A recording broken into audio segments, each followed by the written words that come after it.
Our third speaker is Aradhana Lal, Vice President of Sustainability at Lemon Tree Hotels. Previously, she worked at Taj Hotels and Unilever. An alumnus of IIM Ahmedabad, I've known Aradhana for years as an Aspired Circle Fellow, a rare talent who knows how to ensure that impact is embedded into the core DNA of a business, not just in CSR. She's a community leader of IFP's Accessibility, Disabilities, and Inclusion community, and as a friend. Today, Lemon Tree has over 10% of its workforce as people with disabilities. Please welcome Aradhana Lal. I'm happy to talk today to all of you about the Impact Future project. We all know that the focus here is going to be on investable ideas to be covered in the next 10 years, which will actually impact the development of the country and impact the way we live in this country. The area I'm going to speak about today has to do with disability, diversity, and inclusion. This work has been going on at Lemon Tree Hotels for over a decade. We've been hiring people with disability and they're part of our regular employee base. What is really going to be important for the future? Some early work has taken place right now, but if we keep an eye on the future, what is really important is accessibility. And this accessibility is of being able to move around.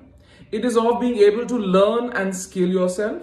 And eventually it's about participating in the economy, which means to get a job in the mainstream and to be able to sustain it over a number of years. Other than this, people who are differently abled must be seen as consumers and people who are in the economy contributing to it by generating income for themselves and also by being able to spend that income.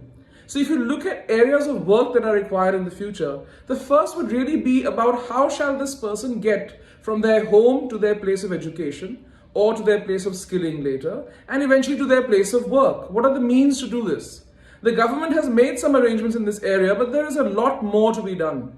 If we compare our country to that of the West, it's very different in terms of how easy infrastructure is, how accessible it is, how a person with any disability can move around. There is safety in it, there are special features in that transport, and this is very, very important. Otherwise, people won't move out of their homes at all. The families will keep them home. The other, of course, is the sheer idea of learning and skilling itself. Any educational institution, any skilling or vocational center must be built in an integrated and accessible way. A person who is deaf, a person who is visually impaired, maybe somebody who's got an intellectual disability, or even any other kind of special need, should be able to educate themselves and be able to find a job as easily as any one of us can do today. So this is an area I think that a lot of work needs to be done in the future, and I think there is a need for investment in this kind of space. The other aspect would be that of being able to grow. So even if a person joins an organization, what is that way that that person can grow if he's specially abled?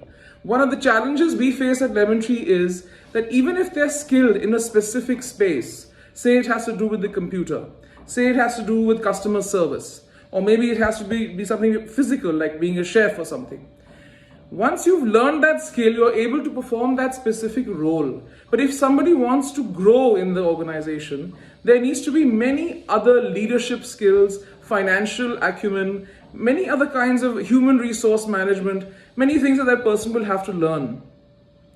What is the way really to make a well-rounded manager out of somebody who's specially able? This is the question India needs to answer. And I think if you look at educationists, if you look at skilling organizations, the investment needs to be made in terms of time, money, and as well as the methodology. How will you teach them these things which they were really never exposed to in their youth? It's a very important question. Now, this of course assumes that the organizations that they'll be part of, the community that they'll be part of, are all aware and all understand that being different doesn't matter. In fact, being different is good because it brings creativity, it brings new thinking. So one more area I think that we must invest our time and energy in has to do with building awareness and building a truly open mind. You know, at Lemon Tree, when we started this work 13 years ago, nobody in the organization understood this space. And the idea was, how do we bring along, at that time it was 4,000 employees, today it's 8,000 employees. How do we bring along everybody together? How do we teach all of us that, it's okay. Somebody has a different need, but he will or she will contribute given a chance. So this idea that the community and the society and organizations must open their doors and their mind in a very pragmatic manner. We don't have to be overly emotional. We don't have to mollycoddle. We have to create a safe space where they can learn and they can contribute. And as they grow, we teach them more and more, and we teach them new things. Just the way in which you and I have grown in our careers. It's really important to give them a chance. Thank you.